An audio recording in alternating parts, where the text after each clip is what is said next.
of talk to be more than a thought.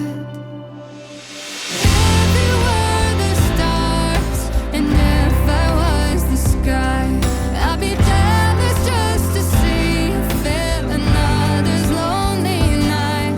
So I'm sending you a message through a broken satellite. I love you, I love you, I love you, sundown to sunrise. It's cold. I'm not just saying it's cold. I mean, it's really, really cold. Mr. Fiend, is it cold? Oh, I agree, sir. If you live in the north, cold weather is a part of life. It's a time we focus on staying warm, and many just hope for the quick return of spring. But where we are, spring is still a ways away. But if you're a homesteader, staying warm isn't the only thing you're thinking about. Many of us are thinking about our critters.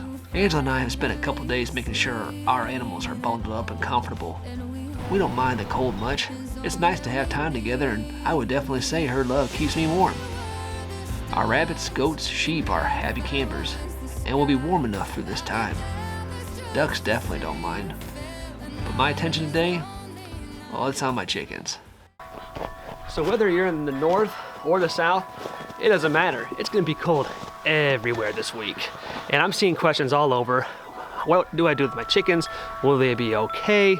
And don't feel bad for those kind of questions, because that just means you have a big heart. But let me show you a few things that we do to keep our birds warm, slightly warmer.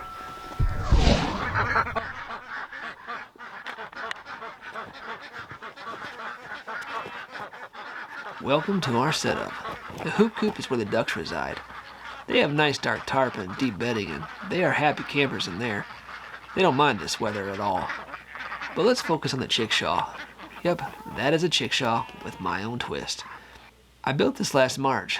We were still learning our land and where we wanted everything, so I wasn't going to jump onto a permanent coop setup just yet. This works just fine though. It's well ventilated for the warmer times of the year, but it's winter now, and this is nothing more than a mobile camper on wheels.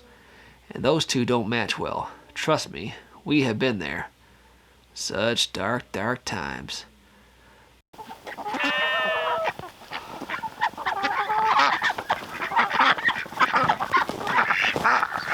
So the reason why I say we'll only warm it up a little is because the chickens are around 106-degree temp. They have a nice layer of feathers, and ideally, if you have a very, very warm coop and it's very, very cold outside, their little bodies have a struggle with regulating the heat and the drastic change in temperatures, and it usually causes for even sickness or puts their immune system in a little bit of a jeopardy in our own experience. What do you think, honey? Ready to go eat some food? Yeah? Yeah? You smile for the camera? We allow them to explore. Moving their bodies warms them up just like we would get warmed up. Right now, I'm layered, I'm moving, and besides the ice in my beard, I'm actually sweating. Ventilation is also important. I built mine with wooden boards on the side. This gives that old barn effect and allows for some excellent ventilation in the warmer months. However, not so great in these temps. So I closed up the seams all around and still allowed for a little airflow and to keep the interior dry. We don't want mold and mildew.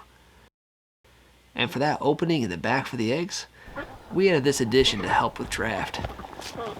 Yep, pallet salvage saves the day again. This also gives us a little more time to collect the little eggs we do have. Chickens lay less eggs in the winter months because so much energy goes into keeping them warm. Ooh, it has no eggs for the last couple of days. It's been cold. I'm also using the deep bedding method. Yep, you heard that right.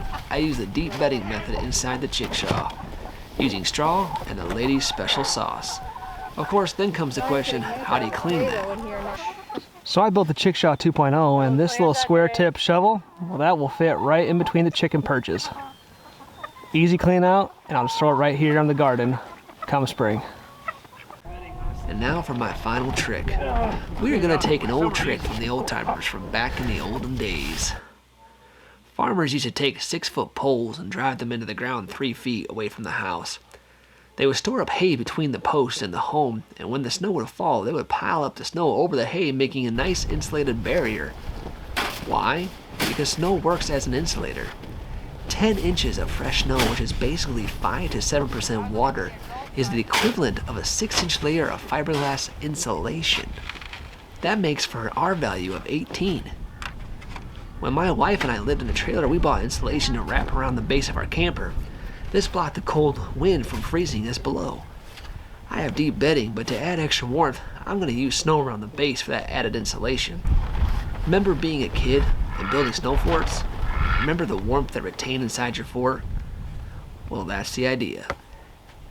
In fact, I like the heat so much, I decided to take it one step further. Put my heat in. Wow, really snowy. Put my hand here, it's instant heat. I can literally feel warmth in here right now. That is a significant difference. Being cold is actually heat leaving the body. Simple, right?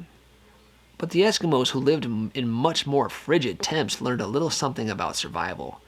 Building igloos, they could actually trap heat into an area, raising the temperature about 30 degrees. Speaking of 30 degrees, Jack is taking on the challenge that this vineyard chick set out.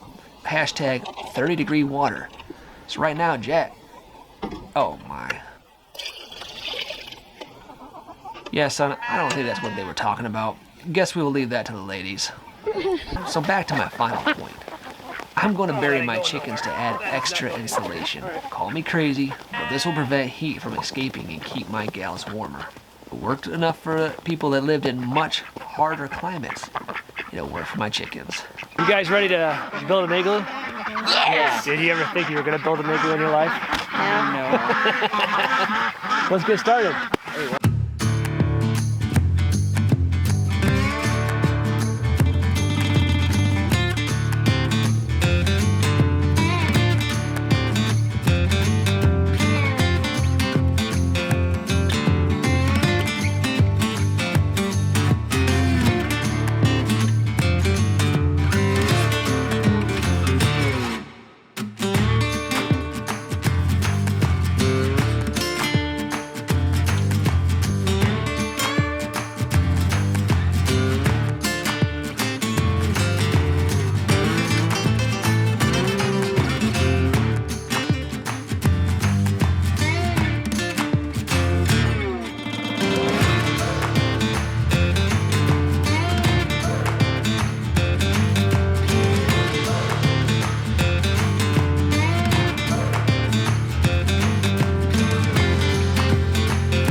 Pretty neat though. The ducks were even moving in.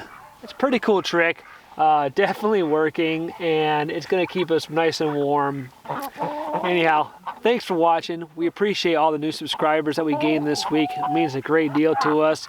Our last video literally about cleared 300 views in a week, and that is really good for us. So we're really appreciative of all the new subscribers and all the views and all the love that y'all have been sharing about the videos we've made. If you're new here and you haven't been subscribed yet, please hit that subscribe button, hit that bell so you get all the notifications and when we release an adventure to share with you.